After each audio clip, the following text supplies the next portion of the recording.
On today's show, Canada outlaws murder on the moon. A Brazilian worker really likes his job. And we try to clarify the conversation around abortion. This is Penhold Talk Radio.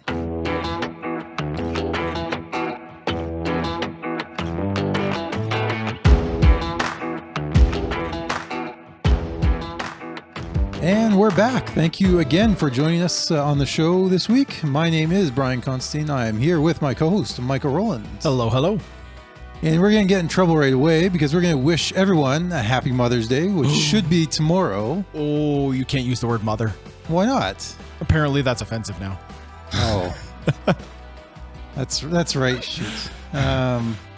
Okay, how about this? I found a school in Abbotsford, BC. Then they're celebrating the Grown-Ups Who Love Us Day. Does that satisfy? Much better. Okay. Yes. No. This is actually true. So yeah, it's not just a journalist making a joke. I thought this was satirical or something, but no, it's true. No, we live in a satirical world now. Is what's going on. But BC school, it says in this article, has stirred up controversy on social media after it raised concern about the soon approaching Mother's Day, highlighting its lack of inclusivity. According to parents, Central Park Elementary School in Abbotsford will not be celebrating Mother's Day. Instead, it will be celebrating a newly named holiday, the Grown-Ups Who Love Us Day. The new inclusive celebration will replace Father's Day at Centennial as well. So they're going to have two? The Grown-Ups Who Love Us Day 1 Part 1 and Part 2, I guess. Who Love Us Day 2? Yeah, it seems a bit redundant now, doesn't it? Yeah. If you're getting rid of this, and this is really the main point, is if you're getting rid of this this dichotomy, it's interesting because we want to be inclusive, and yet there's this call for diversity. There's conflict there. There's conflict there, but. And so, yeah, they're going to have a Mother's Day and a Father's Day, but it's not going to be Mother's Day and Father's Day. It's just going to be the Grown-Ups Who Love Us Day, in which case, why not just make them one day? There's no distinction involved. Yeah. And so that's what they're doing. And they're going through with, I guess, the redundant Grown-Ups Who Love Us Day. Later in the article also says, as we approach the months that Mother's and Father's Day are celebrated, we have been thinking of a way we could include the diverse families that exist in our society today, reads a letter from the school. This is interesting, isn't it? You're going to include the diverse families by getting rid of the diversity. By trying to make everyone the same. Yeah. It doesn't matter if you're a mother or a father, there's no distinction. You can't have that distinction. You're all the same. You're all this combined shade of gray. But yeah, but isn't that interesting? If in order to be inclusive, you take that to its logical conclusion, and especially the way it's used today. I get it's the two principles. I guess you can be inclusive. You can get people involved. It's not, you don't have to involved in something. But in the end, if you want distinctions, you're going to have to make some sort of exclusive bounds. You're going to say, these are the characteristics that define this group over here. And this is the characteristics that define this group over here. And you can't change that unless you want to get rid of them.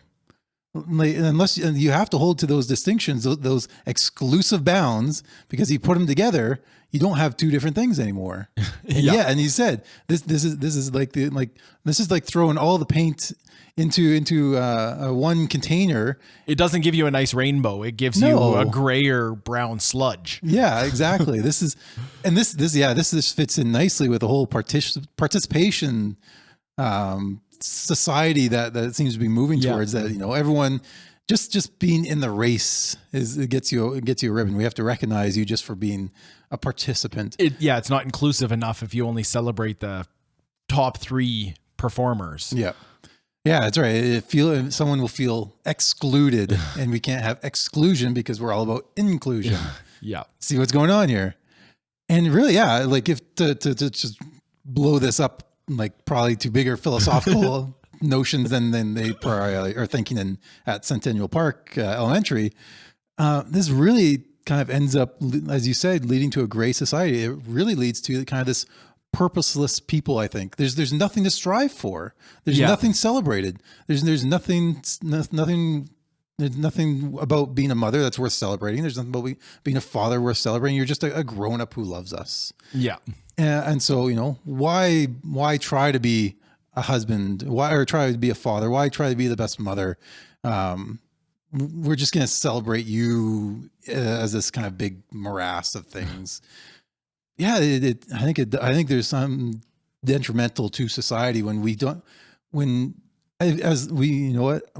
recognize when people are different. We can recognize when things are not in the ideal situation, but we can only recognize that there's a lack of idealness when we have an ideal to strive for. Yes. Yeah. If you don't have that ideal, then what are you missing?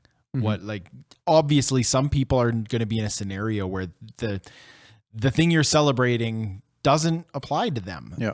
And that's unfortunate, but you don't take that away from everybody. You can't pull everybody down to the lowest common denominator. Yeah. And that's really what this is doing. It's saying, well, you can't have, what about those who don't have a mother? Then we got to pull everybody down to treat it as though nobody has a mother. We're not going to celebrate mothers. Yeah. That's what ends up happening. I think society is worse for that. And we're just seeing that more and more, but that's just the lead story. We got so much more to get in trouble with. Let's keep going. So in Penhold, I don't think we're going to get too much trouble in this one. So last episode, we talked about the council meeting and the fact that they had the tax rate was up for discussion at the previous council meeting. So in the latest Penhold Reporter, the mayor provides kind of a recap of what happened and what decisions were made at the previous council meetings. And so it was on the April 25th meeting that they did the first reading for the tax bylaw that'll govern this next upcoming year, next tax cycle, as it were. And it's going to be held at 0. So there won't be any increase in taxes. Now, it's kind of interesting because in the Reporter, it says that the 2022 taxes for Penhold have once again been held at a 0 increase. Tricia Willis, CFO, identified that there are changes in assessment that appears to have fluctuated over this past year. Assessments have gone up on average 3 to 5%, with some homes going up to 7%. So when you look at your property assessment, don't be surprised if it's higher than it was last year. Yeah. All things being equal, I guess. Now, though, following this says the mill rate has gone down to reflect a 0 change for taxes to the average home. So they've actually compensated it. So again, this mill rate is that tax there's the rate that you have to pay for every $1,000 of property that you're assessed. So your property value is going to be assessed at a higher rate, but the rate that they're going to charge you taxes for is going to come down, and it's all going to wash out. This council and the previous council have been absolutely determined to keep taxes as close to what they are as possible. They're like, the fact that they're lowering the mill rate just to accommodate or compensate for the increased assessment it's pretty impressive. Yep. Yeah, I am completely on board with that kind of fiscal approach to politics. And so hopefully your taxes will be quite close, if not identical to what they were last year. At least that's their goal. Obviously with kind of a range of property rate increases, the property tax rate is not going to fluctuate accordingly, but that was their goal. The goal was try to keep things as close as possible.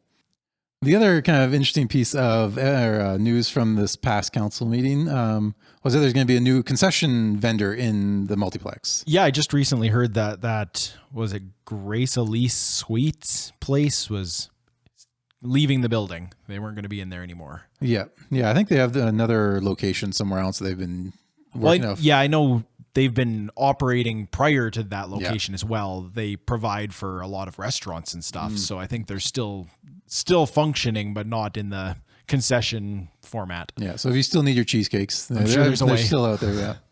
Yeah. But in place, it looks like there's going to be a place called D's Beans. And they're going to be specializing in smoked foods and appetizers. Interesting. Yeah. So see how that goes. So you can look forward to that, I'm guessing, in the upcoming month or so. I'm not sure exactly when they're planning on getting in there, but it'll just be in the concession. The lounge, I'm not sure what's going on up there. I know this vendor here, D's Beans, they're not going to go lounge right away. It's just going to be downstairs concession. So something new to check out in town, or check out at the multiplex at least. All right. In other news, you are no longer allowed to kill in space. Rats. That was, I knew you lost your chance. That was the absolute perfect murder arrangement. You just take somebody up into space to kill them. They can't charge you then. Yeah. The convenience is gone. Yeah. Where am I going to kill my next victim now? But no, this comes out of the National Post. And again, this is actually another thing that's found in the budget bill. Oh, I know it. The absurdity of the things they hide in these bills, like whether it makes sense to make this law or not. Yeah. Why is it hiding in a budget bill? I don't know. Yeah, because otherwise this could have been a story that could have got missed altogether. Like we would have been deprived of having read this story. But yeah, Canadian. The headline from National Post is Canadian astronauts no longer free to rob and kill with abandon in space or on the moon. So buried deep within the legislation implementing Canada's 2022 federal budget is a criminal code amendment that would explicitly extend Canadian jurisdiction to the cosmos. A Canadian crew member, so this is a quote now from the actual bill, a crew member who during a spaceflight commits an act or omission outside of Canada that is committed in Canada, or that if committed in Canada, would constitute an indictable offense is deemed to have committed that act or admission in Canada.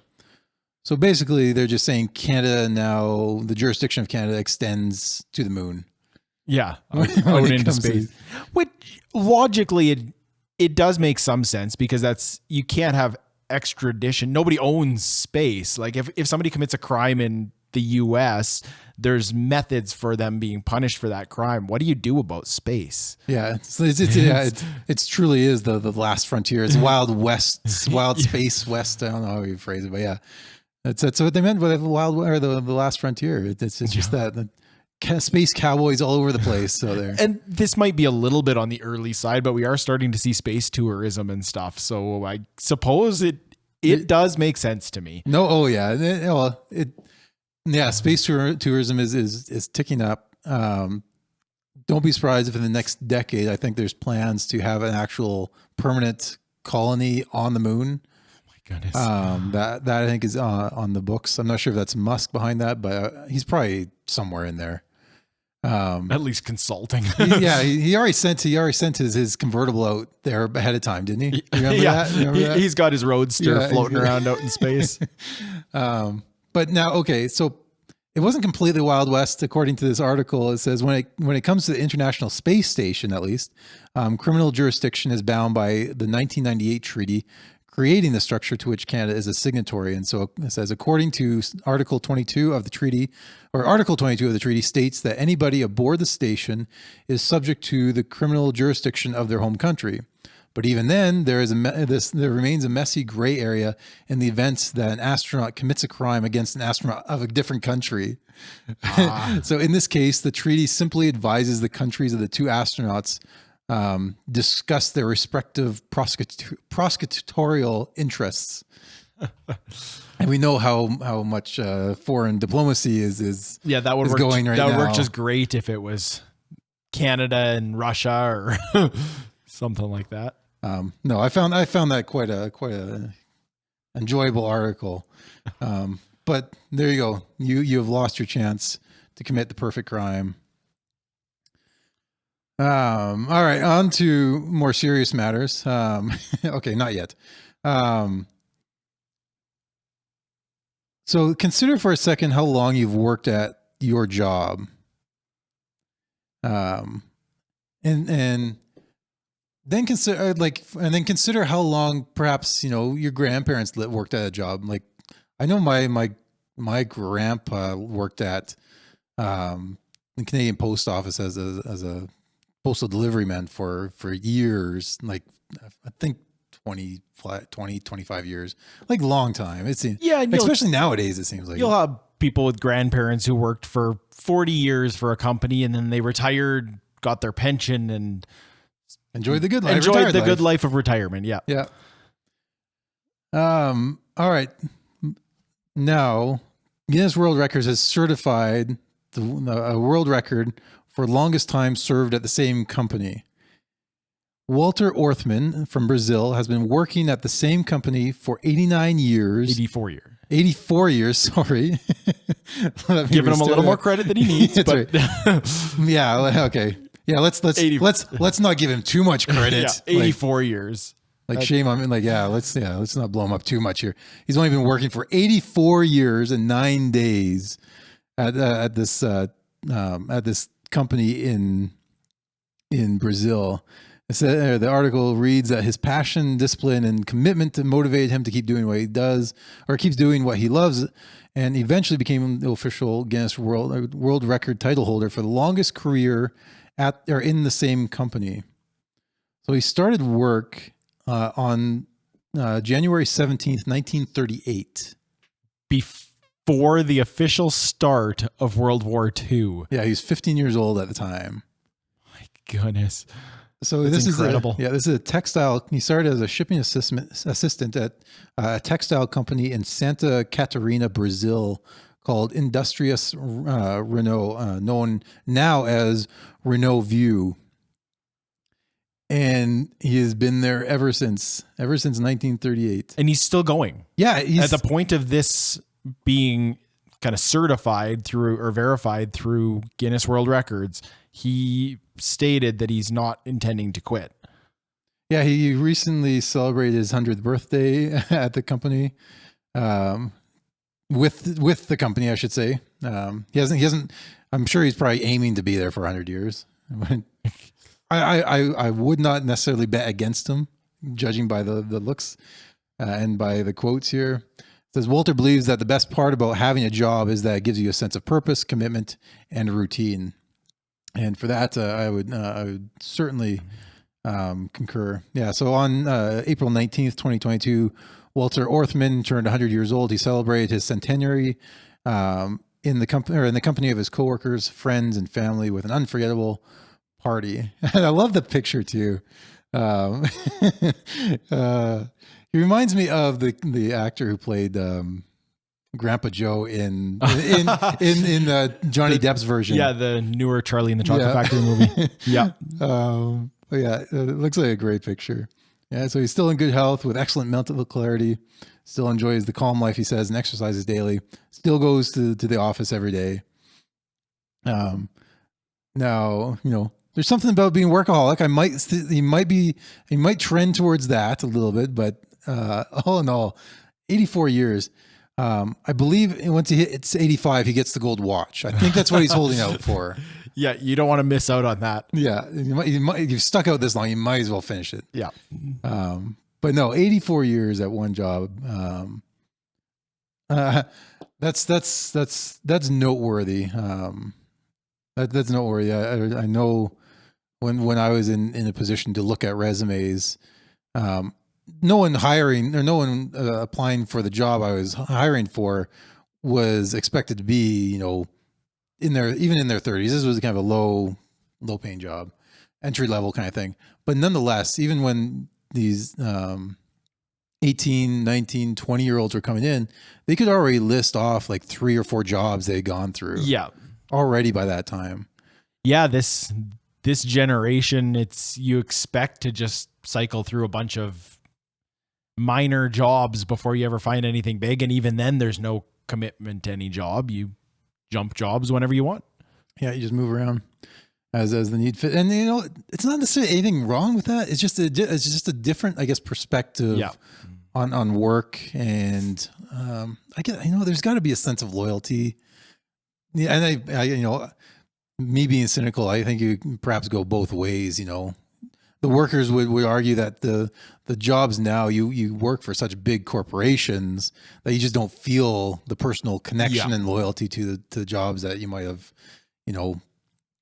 20, 50 years ago. Yeah. You might have been more likely hired by a small firm or a small business. and make more of a personal connection with the people you work with or work for.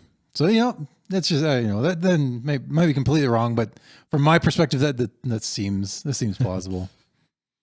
But yeah, 84 years, 9 days. And for the record, he broke his own record. Nobody's even close. Yeah, I don't know what the next closest person is, but yeah, he broke his own record. Apparently, he was certified back in 2019 when he was only working there for 81 years. So good on Walter. I'm sure many companies would enjoy someone of his loyalty and dedication. Yeah, no kidding. All right, on to the big topic of the show. This last week, there was really an earthquake underneath the Supreme Court of the United States when it was leaked out that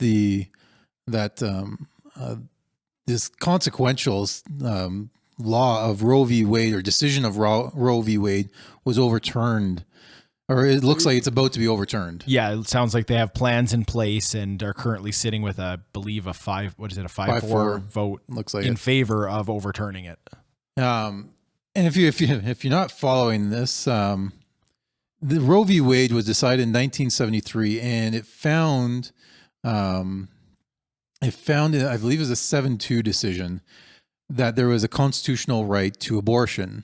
And ever since 1973, or we're talking about the U.S., and ever since 1973, people have questioned that decision, because if you look and read through the U.S. Constitution, there's no right or mention of abortion anywhere in there. Yeah, it's noteworthy that they didn't change the Constitution. They claimed that it was already an existing right within the Constitution. So this wasn't an amendment added. No. Yeah, they're still working with their original, I guess there have been amendments throughout it, but the heart of it was written in 1791, to throw my history out there for judgment. But the decision in 1973 found that there was a constitutional right based upon the right of privacy. Now, again, the right of privacy isn't even listed in the Constitution, the U.S. Constitution, and so this right to privacy, which was kind of hodgepodge together by pulling different perspectives from a number of different amendments, and so right and left of the political spectrum always had an issue with this ruling.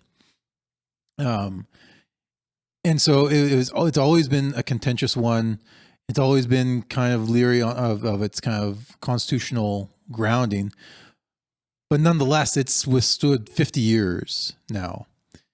And when a court looks at a law, one thing they do consider, when it comes to considering overturning it, is whether or not other things have been built upon top of it. So, property laws, if you go ahead and change property laws saying that, all mortgages are now found to have to be paid within 5 years, like if that became law, that would upset a lot of other things. Or if you change contract law, that would change how a lot of contracts would have to be renegotiated. Yeah. And so when you're looking at precedents and overturning them, you're also looking at what effects have they had since then. Even if it's a bad decision, you have to look at what has been built upon that. So I mentioned all that to say, like, this has been 50 years that people have become accustomed to it, that they've kind of expected that right to be there. Yeah. There have been other cases. I think Casey versus Planned Parenthood was another one that kind of modified the ruling in Roe v. Wade. But overall, 50 years, people have grown up in kind of this culture that they expect abortion to be permitted, whatever state you lived in. Yeah.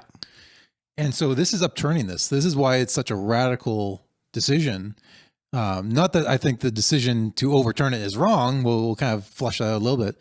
But the fact that to flip it now 50 years later, it upsets how people understand and will interact with government, particularly their federal government. Because before this, when 1973 came, or the decision made in 1973, it meant that the abortion laws were taken and decided at the federal level now. The federal government through the court, basically the court said that all states had to have this certain right to abortion. And prior to 1973, that was a state decision. So state by state could decide whether or not they wanted abortion and to what degree of abortion. When was the cutoff? That was a state decision, and voters decided it basically by voting on the representatives who would then put in the laws regarding abortion. 1973 changed all that. It went blanket coverage for everybody, regardless. And I think reading through the decision, I think at the time of 1973, even though there was a liberal movement towards allowing more abortion, or allowing abortion at all, still in 1973, when the decision came down, 30 states still criminalized abortion. Wow. So it changed a lot of people's understanding of what their state government would allow or state law.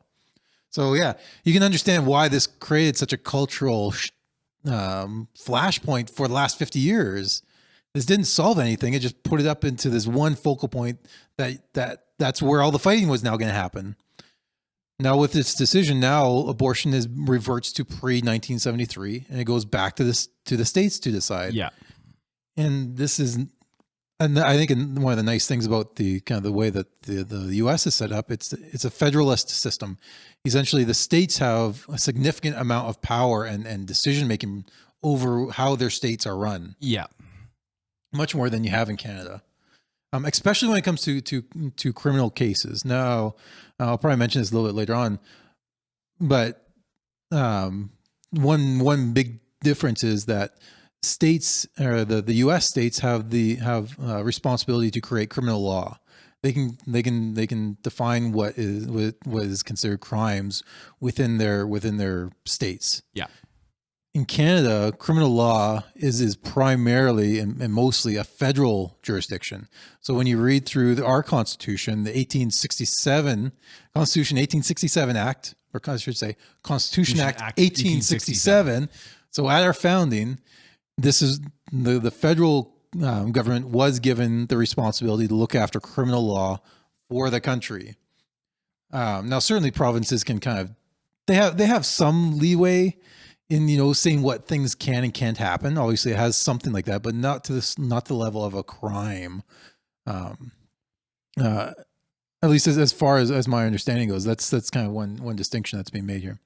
Now, of course, that's happening in the States, and so what's the big deal? Of course, anything to do with abortion riles up a hornet's nest.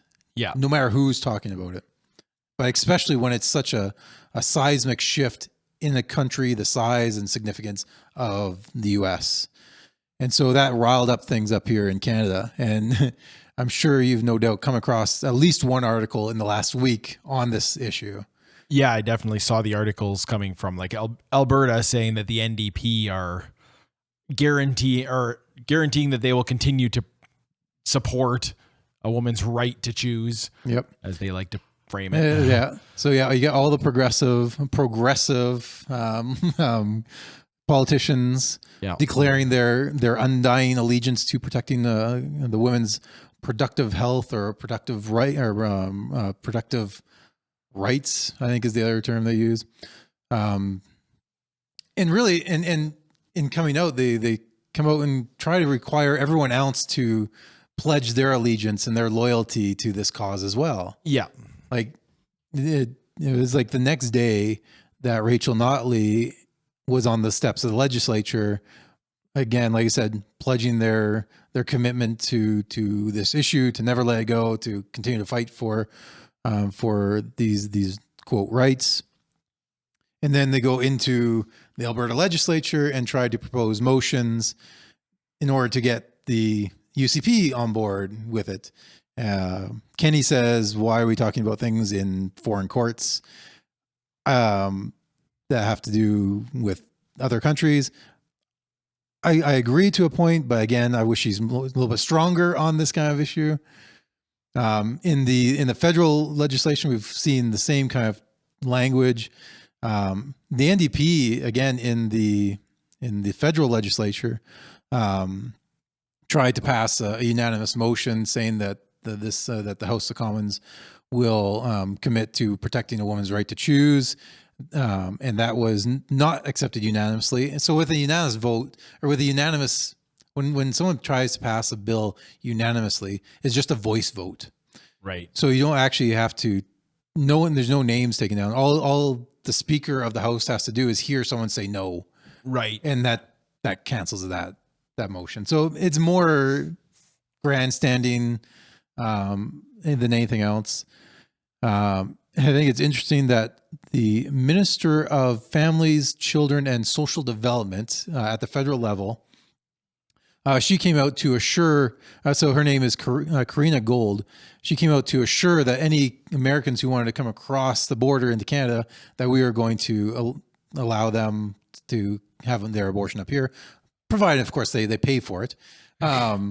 But yes, this is the families minister. This is the Minister of Families, Children, and Social Development, advocating on the rights of abortion, and basically saying if you want to come up here as an abortion tourist, we're cool with that. That I find interesting because it really seems to promote the misconception that this overturning of Roe v. Wade is suddenly going to make abortion illegal in the United States. Which it doesn't. It doesn't. No. And so saying like this statement to say they can come across the border, well, they can also go to another state, because there will definitely under this, there will still be states that are providing full abortion services. Yeah. And most of the kind of the northern states are all liberal enough anyways that they're not going to ban abortion anyways. But nonetheless, here's our families minister has to assure our American brethren that yes, they can come up here. Don't worry, we got your abortion back covered. A sign of full support for it, I guess. Now on the other side, the conservative, again, I'm going to put quotations on them again. The Conservative Party, they are terrified as anything to talk about this as usual. Yeah, they take that approach of this is a settled issue. We're not going to bring it up again. We're not going to legislate anything. Yeah, this has been the party line since Harper. In fact, they make mention of that. Like, yeah, it's actually official. It's officially in the party policies of the Conservative Party that they will not reopen or regulate abortion in Canada. So they're basically the same as the Liberals when it comes to what they are going to do about it legislatively. Now, that said, this has got the Liberals talking about perhaps putting this into legislation in some way, because we'll get to it, but abortion is not an actual constitutional right in Canada. We'll get to that. But then so the Liberals now have kind of talked about wanting to codify this in some way. It's worth noting there are a few Conservative MPs out there. Arnold Viersen, I think he's out of Manitoba. He's a strong pro-life one. There's Marilyn. I'm sorry, I can't remember her name. Marion Gladue, I think is her name. Kathy Wagenthal. She was another one. In fact, last year, MP Kathy Wagenthal brought forward a bill to ban sex selection abortion. So you couldn't get an abortion if it was just to get rid of the fetus because it was a female or a male. In that case, 81 MPs voted for it, but obviously far from enough to pass anything. Yeah. In through the House of Commons. So yeah, the Conservatives aren't going to say anything about this, and this is a long track record for them. Sadly, it really is. They are just terrified to talk about this, which goes against this whole notion that abortion law is going to change in Canada anytime soon. There's no one with political power who has the guts to do anything about it. Yeah. Our conservative, so to speak, party is not willing to take a stance on a socially conservative issue, so nothing's going to change. No, So if you're a liberal and you're concerned about abortion access in Canada, I wouldn't be concerned about it at all. And then, of course, CBC comes out with articles kind of giving you a rundown of which companies are faithful and which ones are heretical. Yeah. So we get this now with every social issue. Is that we have to get the comments from Walmart or Amazon and Uber. We have to make sure where our rideshare company's position is on abortion. Whether you take a liberal or conservative stance on anything, I can't imagine running one of these big companies and just trying to find that balance on the knife's edge of social acceptance before you crater off on some issue and they try to take you down. Yeah, especially you can sneak by if you got small enough, but yeah, at the higher levels, there's no way you can do it. Like, and most of them are just going along with kind of the social or the societal flow of things. Like, I was reading one article that talked about Amazon offering $4,000 in travel expenses for people who for travel expenses related to going to get abortion. Say if you have to leave your state to go to another state to get it. So yeah, there's no, and Uber I think is in the same way. They're providing services for those kind of issues. But even if they really do agree with those causes, all it takes is one misstep on some of these issues. And that's what the media and that's what some of these activists are looking to use to tear you apart. Yeah. It's terrifying for these companies to try to find that balance where you can show your support but not misstep or misspeak in any way. Yeah. I was listening to another podcast and he was talking about how Canada's got rid of blasphemy laws like years ago. Certain things you just couldn't say are off the books now. Like basically anything goes. And it would seem weird to institute blasphemy laws back into culture, back into the legislation. That would just seem so backwards, right? To like, what country? Like if when we think blasphemy laws, we think like Pakistan or something like that. But when you look at how politicians react and how society reacts to these kind of changes on these touchstone cultural issues. And as you quickly understand what can and can't be said. Yeah. That is a blasphemy. Like if you're a Canadian politician and you come out ardently pro-life, you are essentially committing blasphemy. Yeah. As like for all intents and purposes, it might not be against the law, but it's going against your political career. If nothing else, you're standing within even your own party. Yeah. So yeah, there are a version of blasphemy laws, and you see it with the reaction that comes out on these kind of big issues. Yeah. All right. So that's kind of the background and reaction. What I want to do for the most part for the rest of the show is not give a whole bunch of pro-life arguments. I'll fully admit my bias in this is I am pro-life. If you want to call me anti-abortion, I'm okay with that. That's fine. Whatever. I am against abortion. And we'll get to the definitions in a second. So I fully admit that and admit up front that I believe that life begins at conception. Mm-hmm. Now, what I want to do though is that this issue is so heated, and you look at the conversation and the dialogues, if you can even call it that, and it looks more like shouting matches and screaming matches, especially when you look online. What I want to do is try to get to a common ground in just the facts of the matter, because this is a realm of discourse, a topic that is just so ripe with euphemisms and lack, I think, of understanding of what some terms actually mean. We just use them so casually, and yet what lies behind them? Mm-hmm. And so I want to kind of go through some of these. So the first one, and this is just kind of getting something off the board, is that this idea of a fetus. Really, what a fetus is simply a stage of development in the life of an offspring. That's it.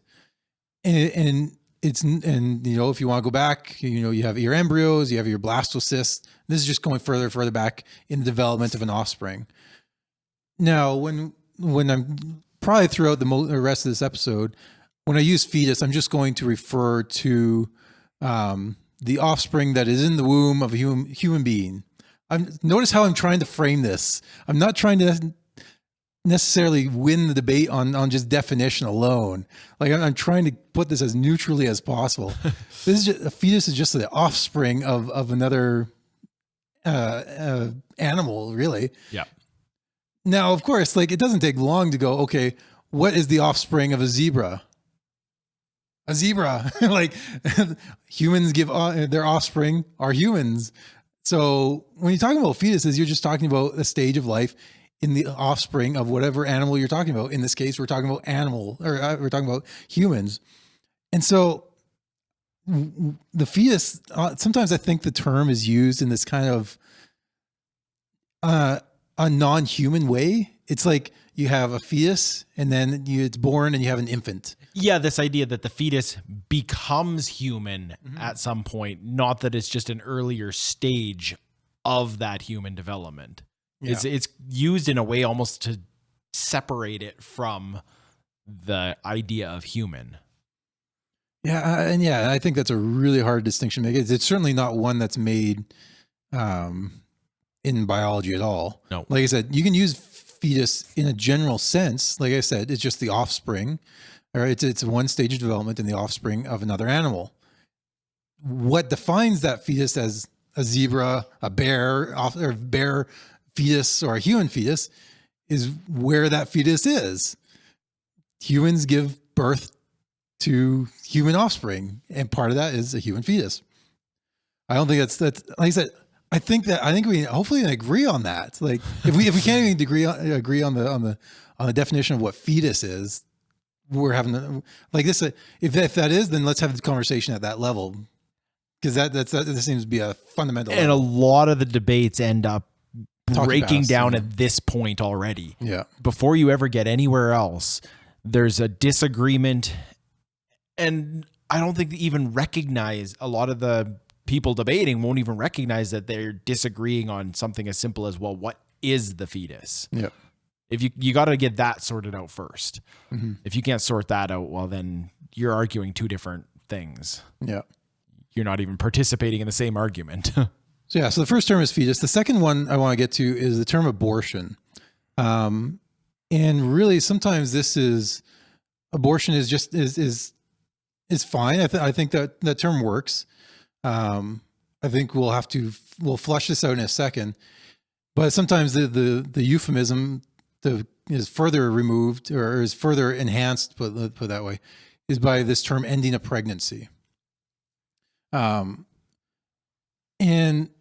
this, I have an issue with that term ending a pregnancy, because and ending a pregnancy can happen in a variety of different ways. Just giving birth naturally ends a pregnancy. Having a miscarriage or a stillbirth ends a pregnancy. Abortion, yes, it ends a pregnancy. But I think we're talking about different things. They might fit under this broad rubric of ending a pregnancy, but I think it obscures really important, significant distinctions between these different endings of a pregnancy. This would be similar to someone saying, yeah, Bob's life ended. But that could mean he died in his sleep. Yeah, did he die in his sleep at 90? Was he in a car accident? Was he shot walking home from work? Like those are all ending of a life, but I think you can understand they all communicate something dramatically different. Yeah, in many cases morally different, especially when it comes to things like culpability. And so, this term ending a pregnancy, I think is really a bad euphemism. It really obscures a lot of critical distinctions between that actually cause the ending of a pregnancy.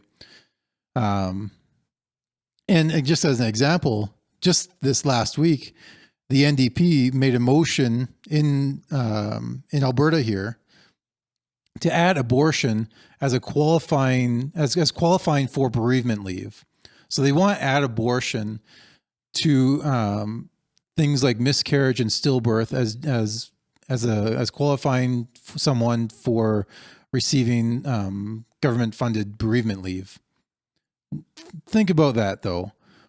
What is bereavement. What are you bereaving? There's an actual word. What are you feeling sad about? What's this loss that you are experiencing? And you can't just say pregnancy loss. There's not this kind of, it's not moving from one kind of physical state to another that you're experiencing bereavement from. But just looking at the textbook definition of bereave means to be deprived of a close relation or friend through their death. You bereave the loss of a person. So the only way this makes any sense is that they're either admitting that it is a loss of a person When abortion is or committed, they are redefining bereavement. Yeah. So they're like actively redefining the word or admitting the loss of a human life. Which then, leads us into the kind of the discussion or the defining of what abortion is. And now I'm going to go through some things that, if that they're going to be sensitive matters. For some, it might be difficult hearing these things. I'm not going to be graphic about these, but I'm going to try to state these as objectively as possible, because I think when we use the term abortion, again, I'm okay with that term, but I don't know how much we understand what's packed into that word. Yeah.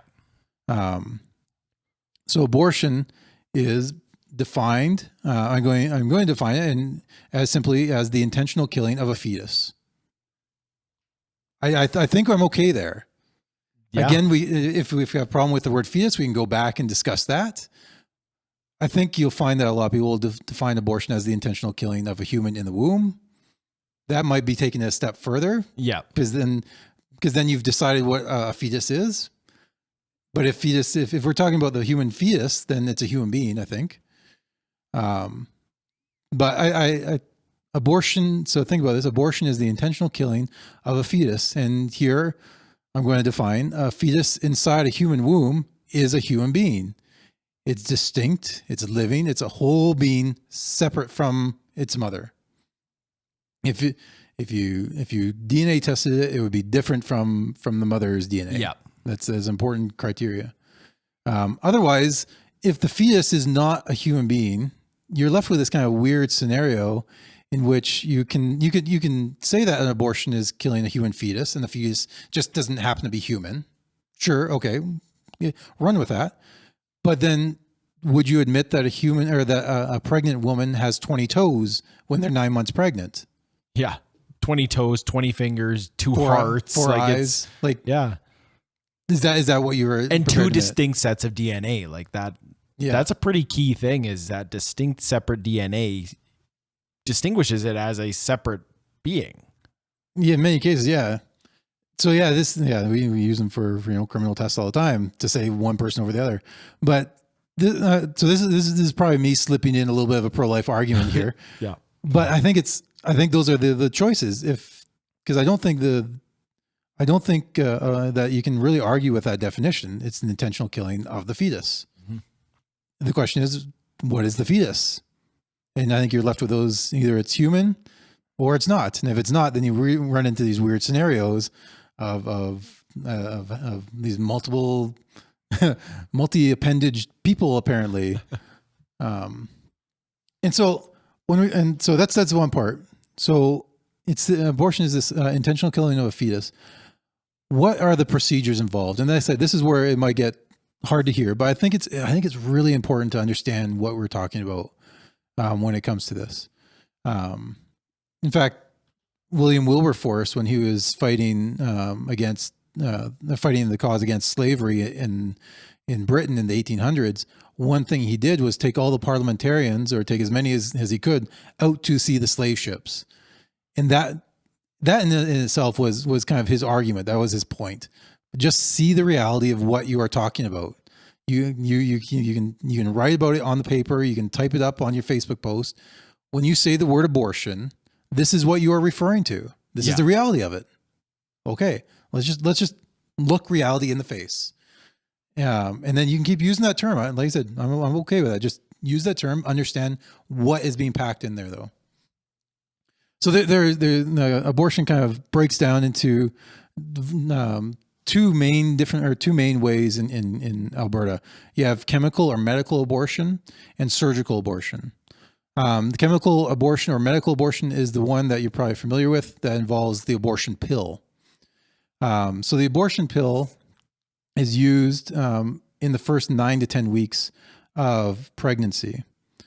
And so just to kind of give you an idea of what at what stage the fetus is at in these first 9 to 10 weeks.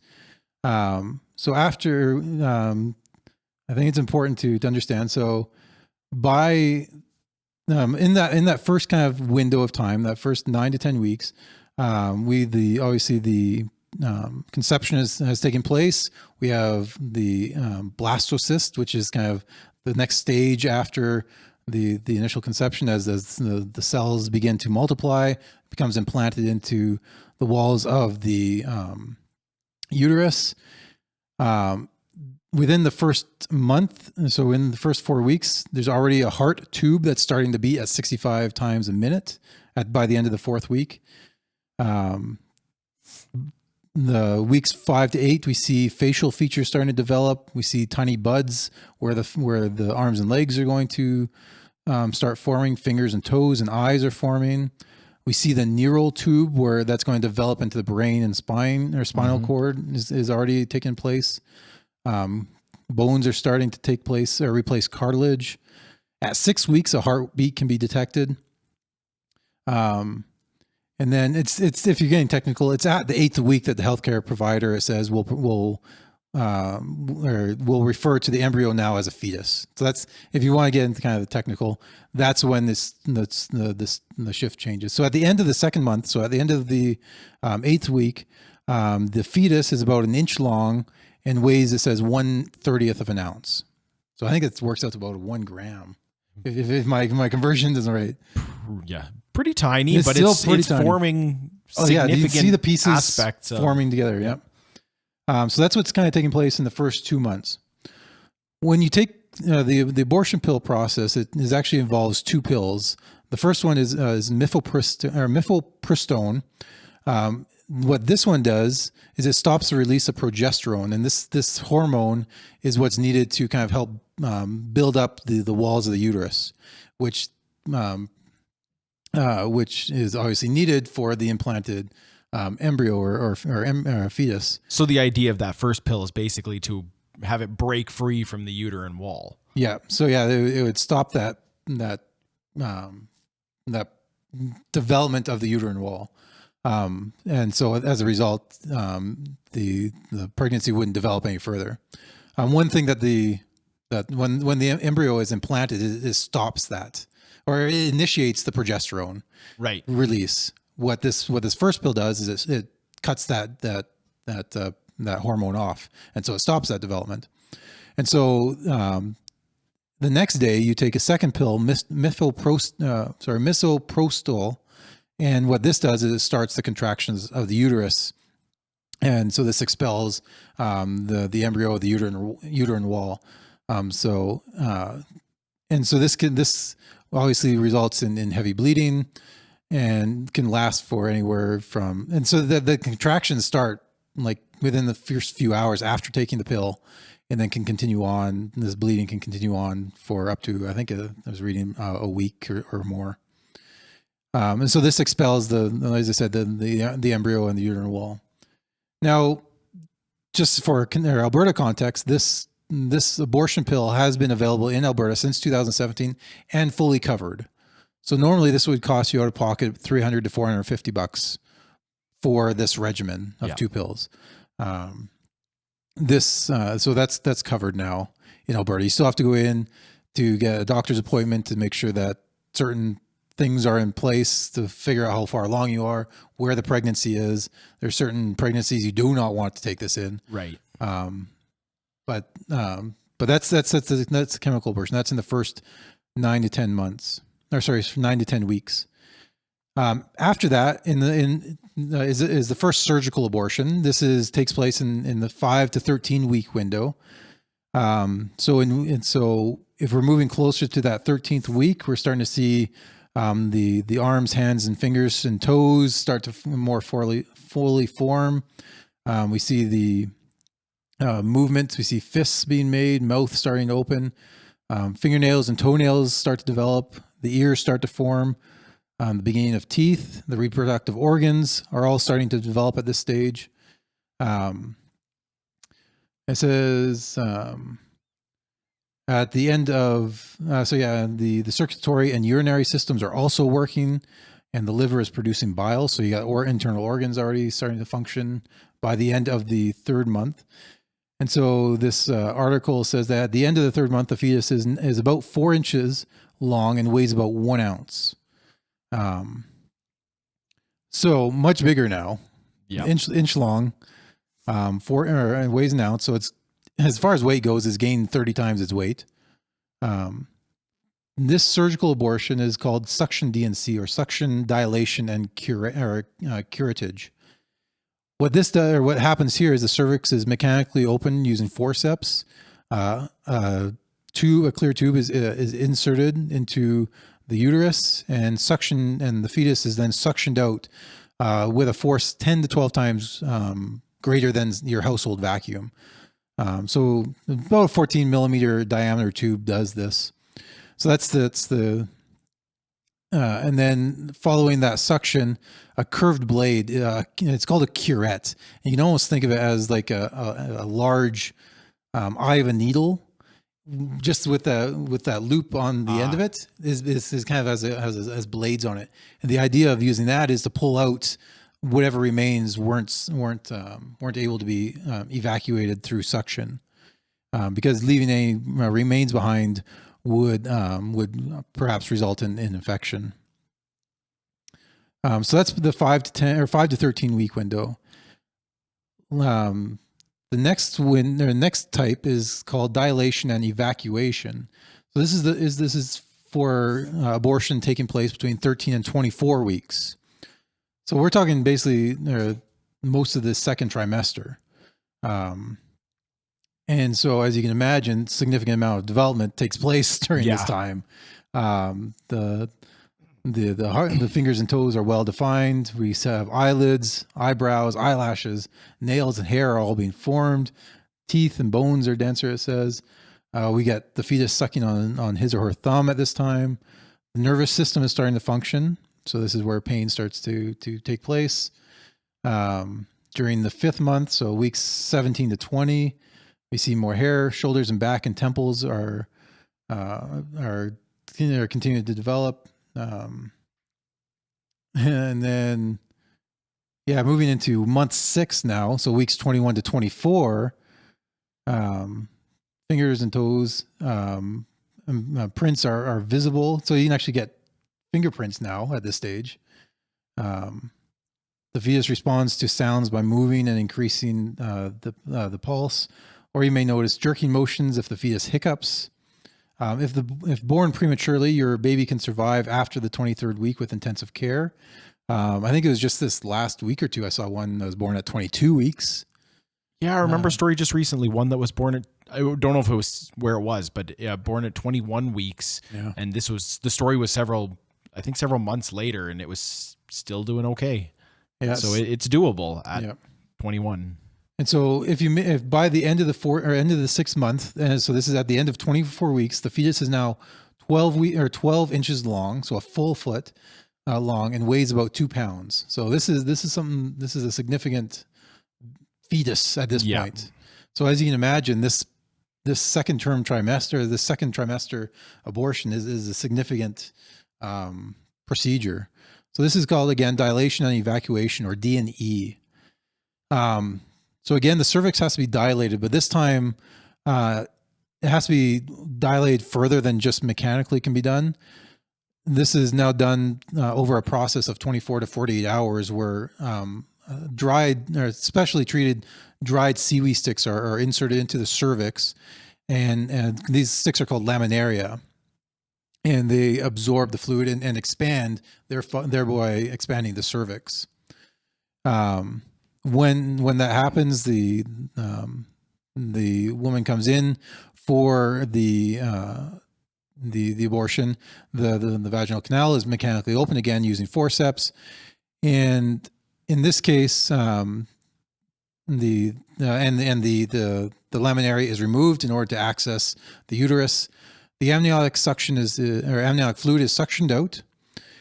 But at this stage, the fetus is too large to be suctioned out through the tube. So what ends up happening is the abortionist has to use a clamp. Basically, like, these are really long forceps, is what you can think of them as. Really long forceps that have kind of serrated teeth at the end in order to really grip onto things. And so these forceps are inserted into the uterus, and the fetus is pulled out piece by piece. So the fetus is literally torn apart in order to remove it. Now, when it comes to the head, obviously it depends on the size, but the fetus's head could be plum sized at this time, and so it can't fit through intact. So the abortionist has to crush the fetus's head and remove the pieces. And then again, we get the curette used to remove any remaining pieces. Now, at this stage, the abortionist would have to reassemble the pieces in order to ensure all the fetal remains were removed. So nothing gets left inside. Correct. And infections and other problems. Yeah. And so, then this D&E ends up being kind of a variety, or a kind of a combination of includes elements of the D&C, the dilation and the curette, using similar techniques, but with the added use of the forceps. Now, it's worth noting that at this point in Canada, you can have an abortion at any stage legally, but you probably won't find any providers, or very, very few providers of abortion beyond week 24 in Canada. Right. So this is probably where it ends. Now there is other procedures for later term abortions, but I'll leave that for now. I think I've gone through and made the point that when we're talking about abortion, it's not a pretty process. We're talking about, especially the later ones, a violent procedure. Yeah. That is not easily that has effects. So I do all that just to, again, highlight the point that when we use the term abortion, we need to understand what we are using that, or what we are referring to when we use those terms. Mm-hmm. That should, whatever your position is, that should be your goal, to use terms that you know what they mean. Like, I don't think that's too hard of a thing to comprehend or ask. Use terms that you know what they refer to, and hopefully that little review provides at least a little bit of the background of what we're talking about when we're talking about abortion. Like I said, my idea is not to prevent or present pro-life arguments. Is simply to put all the facts on the table. This is the facts of abortion. This is what takes place when we are saying we want to allow women to have abortion. These are the steps. These are the kind of processes that will then result. So let me just finish up this section by and I've already kind of referred to this a little bit, but I just want to talk about kind of the abortion laws in Canada. So Canada, like we talked about 2 weeks ago when we talked about the Canadian Constitution, Canada is built on a common law system. So basically that means we pull from the cases that have been previously decided in order to help us better understand and how to apply law in the current situation. And so as a result, our judicial system is meant to kind of look back in history to see how common cases or cases similar to what's before the court have been handled in order to adjudicate appropriately. So I mentioned that because when we come to abortion law in Canada, we don't have to just look at when Canada was formed in 1867. We can look back and see what British common law has said leading up to that. And for the vast majority, or let's put it this way, since the Magna Carta was signed in the 13th century, you can look back at English case law and see that abortion was treated as a crime almost universally. I have examples from the 13th century, laws from the 17th, that they'll kind of link to. These were taken from. I'm pulling a lot of these from the kind of the leaked case, or the leaked court case down in the States that we opened with that seems to be overturning Roe v. Wade. And so just an example, it says Sir Edward Cook's 17th century treatise likewise asserted that abortion of a quick child was murder if the child be born alive, and a great misprision if the child dieth in her body. Misprision was kind of a term for a felony. And so the idea here is that if the child was born alive but died, then it was murder. But if it died inside, it was a degree less than murder, but a significant crime nonetheless. Yeah. And we see that throughout. Now, the term "quick child" is kind of interesting. It refers to how they used to decide this when a child in the womb was alive. And that was the quickening. It's basically the stage when the woman felt the infant moving. Yeah. And some people will say, well, looking at abortion law, the abortion law is only applied to after quickening or post quickening. Right. But really that only was because of lack of other means of determining when that child was alive, or when the fetus was alive. But nonetheless, the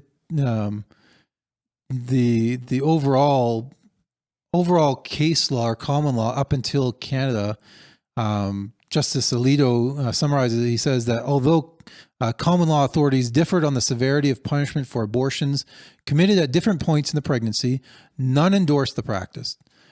Moreover, we are aware of no common law case or authority.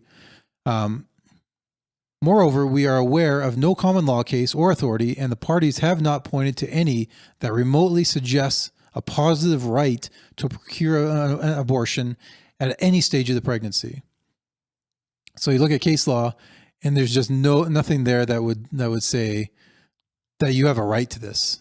That's just never been the case. And you might have varying degrees of severity of punishment for abortion, but at no point was there an example of where this was treated as a right. Now, when it comes to official Canadian law, abortion was criminalized in Canada in 1869. So 2 years after Confederation, abortion was criminalized, and this remained the case for 100 years until 1969. Wow. It was against the law to have an abortion. Now that law was changed in 1969 under Justice Minister Pierre Trudeau. He would later become. So this change, I think, started in 1967, and it finally was codified, I think, in 1969. Pierre Trudeau, so the father of Justin Trudeau, was the Justice Minister at the time who initiated this criminal law, or this change in criminal law to allow abortions in specific situations. And so just so you understand, here's what the law said in 1969. So it said that everyone who, with intent to procure the miscarriage of a female person, whether or not she is pregnant. So even if, as long as you're, this is the law regarding the person who's administering the abortion. So as long as you think you are committing an abortion, like, you could be wrong about the pregnancy, but it still doesn't matter. So as long as, it doesn't matter if she's pregnant, it matters that you are trying to give this person a miscarriage or an abortion. Here it's termed the intent to procure a miscarriage of a female person. Whether or not she is pregnant, uses any means for the purpose of carrying out his intention, is guilty of an indictable offense and is liable to an imprisonment for life. Wow. So the abortionist could be thrown in jail for life for attempting an abortion. It continues on. The second section of this law. Remember, this is law in 1969, Every female person who, being pregnant with intent to procure her own miscarriage, uses any means or permits any means to be used for the purpose of carrying out her intention is guilty of an indictable offense and is liable to imprisonment for 2 years. This is interesting because oftentimes you hear the case, well, are we really going to imprison women for going through an abortion? They were then. They were, yeah. This is as late as 1969 this was being put in place. And then the exceptions were made for a woman whose continuing pregnancy was deemed to be a danger to her life or health. Now, the important caveat, though, was that determination had to be done by what was termed therapeutic abortion or therapeutic abortion committee. So basically, a hospital would put together 3 doctors that looked at the case and made the determination that yes, continuing this pregnancy would result in a threat to her life or health, and then a 4th doctor would then have permission to administer the abortion. So it couldn't even be the doctor performing it couldn't be on that committee. Correct. So you'd have 4 doctors involved in the decision to proceed. Yes. And that becomes significant. It's not just, a woman's making the decision on her own. This was doctors making the call. So this is a medical decision being made by doctors. Yeah. Now, this was on the books until 1988, when a case known as R.V. Morgentaler was made its way to the Supreme Court. Henry Morgentaler had, I think I'm pronouncing that correctly, but anyways, he was an abortion activist. Like, there's just no other way of doing it. In 1973, he bragged publicly about having committed 5,000 abortions without going through one of these committees, and videotaping these as well. Supreme Court said in 1975, no, this is wrong, and the courts sentenced him to 1.5 years in jail.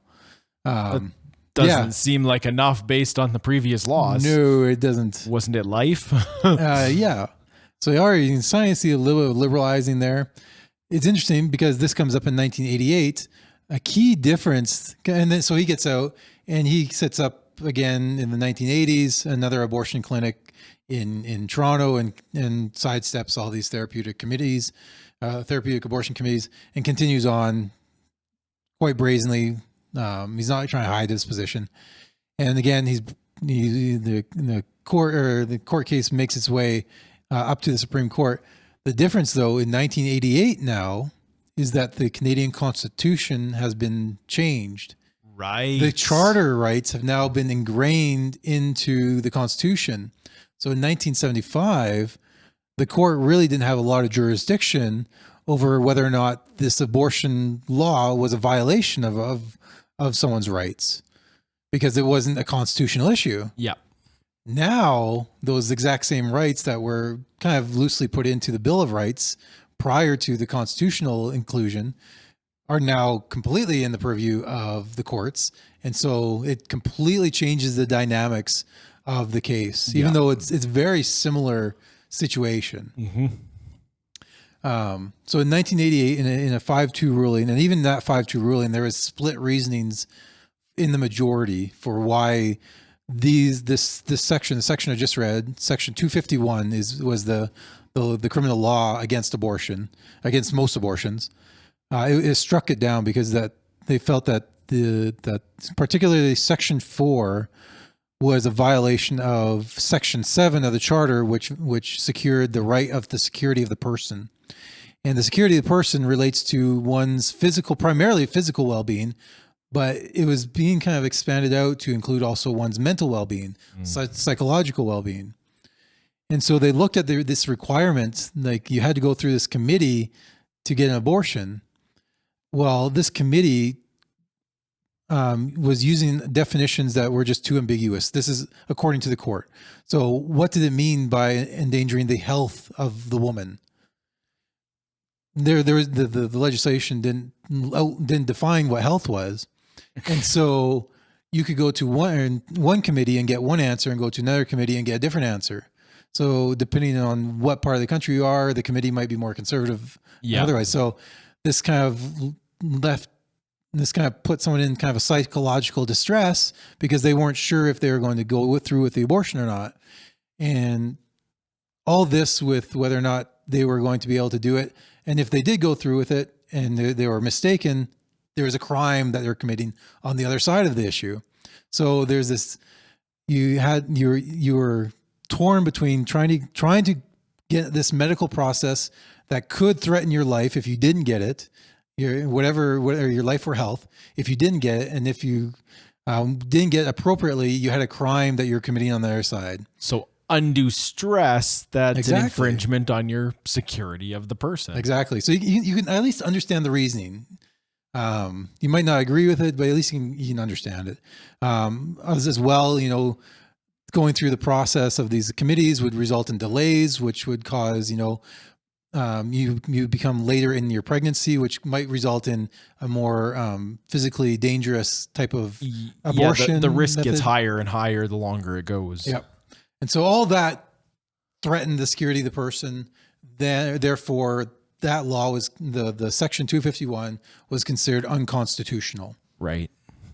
Now, it's important to note, though, that this decision was very, very finely aimed at whether or not Section 251 was constitutional or not whether or not you had an abortion right. That wasn't the question. They didn't even, for some reason, take up the issue of whether the fetus itself was a person or had human rights. Yeah. I don't know why. That seemed to be a kind of an important issue, but that was never resolved at this point. In fact, several times in the decision, the court themselves recognize that the state or the government has a legitimate case or a legitimate right when it comes to protecting the interests of the fetus. So, and they even make the case that as the fetus ages, as the pregnancy progresses, the state's interest actually becomes more and more pressing on the issue. Huh. So it's in there, and so this is what I mean. So this decision did not codify a constitutional right. It just eliminated the criminal law banning abortion. This abortion process, this abortion procedure. Yep. They do recognize that it could be rewritten in a way that could pass constitutional muster. So it just kind of hangs there. In fact, 251 is on the books still. It just can't be applied. This is one weird thing about Canadian law.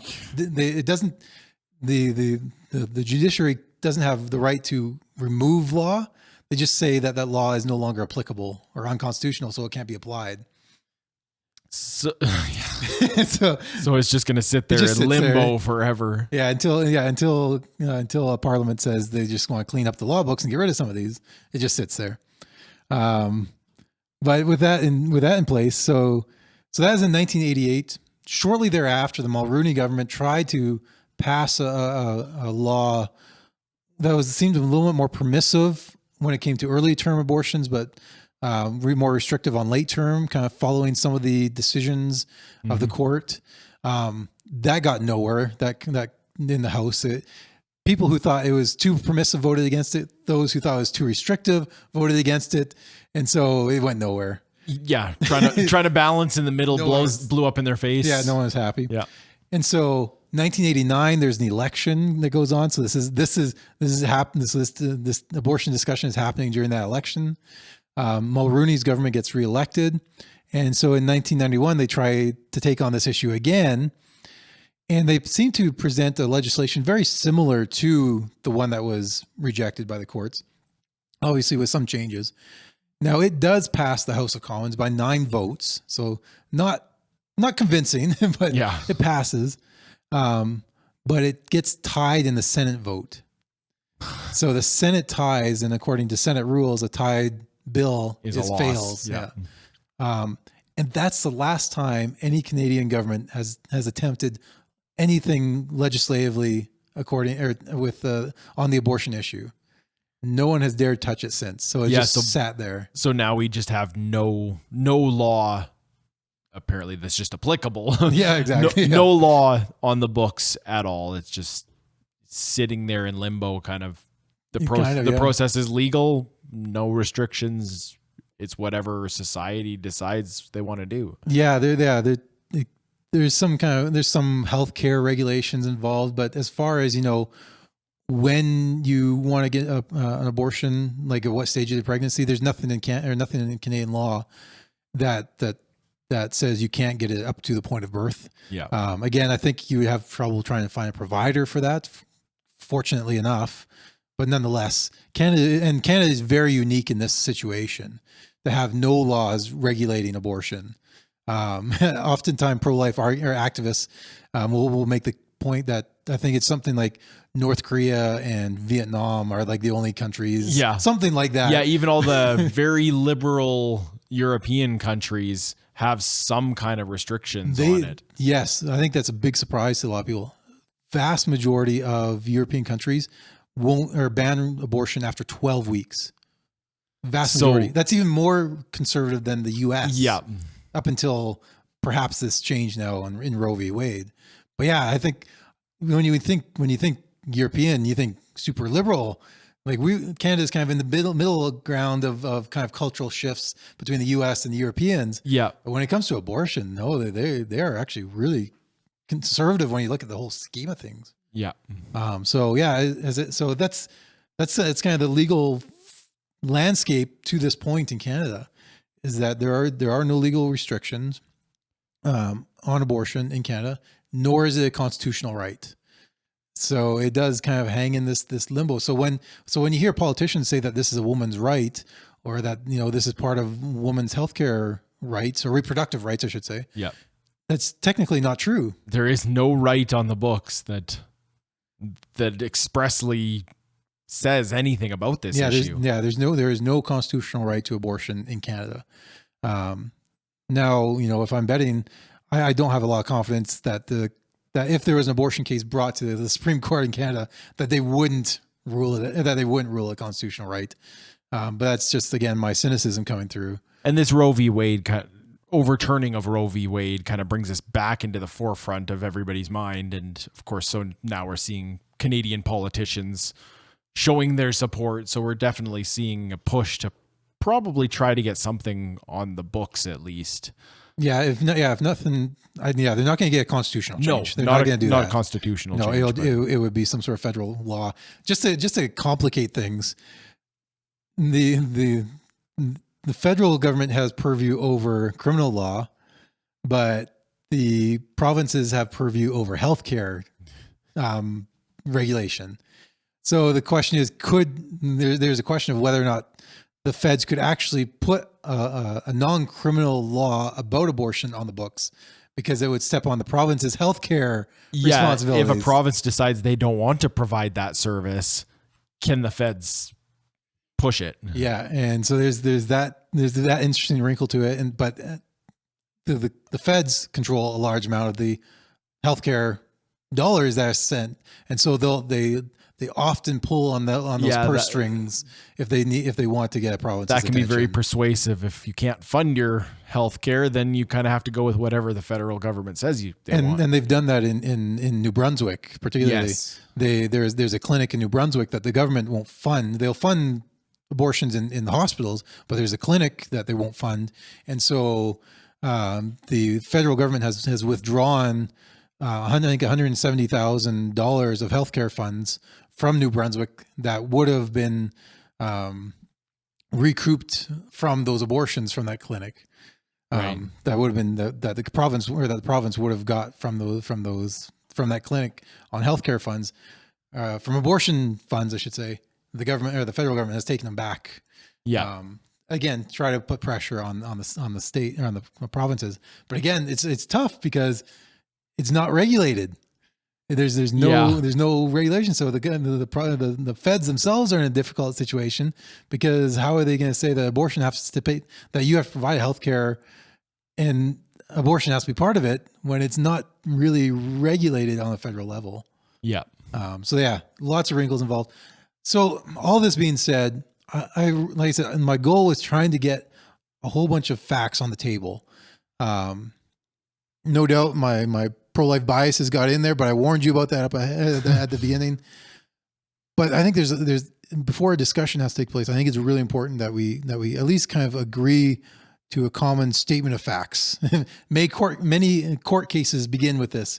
Let's agree on what we agree on, kind of idea. Yeah. Let's agree on a common list of evidence, common facts that we don't have to wrestle about. Because if we do, then let's start there. Yeah. So much conversation on this issue is if it gets beyond kind of the vitriol and the emotional reactions, a lot, I think, conversation is talking past each other because we haven't wrestled with some of the terminology and some of the issues that are fundamental to any discussion.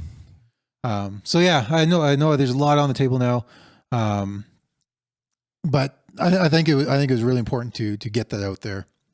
And I'll post links to as much as I can. I got probably like 3 or 4 pages just of links to different articles and sources.